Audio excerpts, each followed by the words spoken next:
According to the latest news, there is 15,000 displaced children in Nordland and 5,000 in Zeeland. It is reported that children under 5 years have a lack of access to clear water, which increases a risk of severe malnutrition. Also, they are often targets of violence and abuse. The child protection working groups are established to help children in crisis.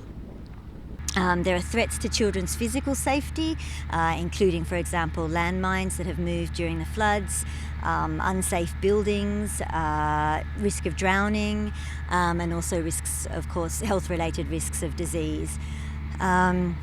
In terms of our response, what the interventions that the child protection community together is trying to do in support of the government, they include things like identifying separated and unaccompanied children and implementing family tracing and reunification activities.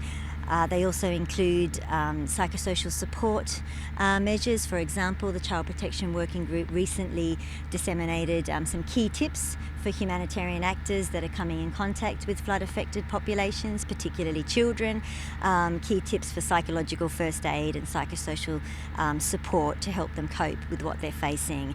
In addition, we're working with the Ministry of Social Welfare and other actors to identify referral pathways in case people come across vulnerable children.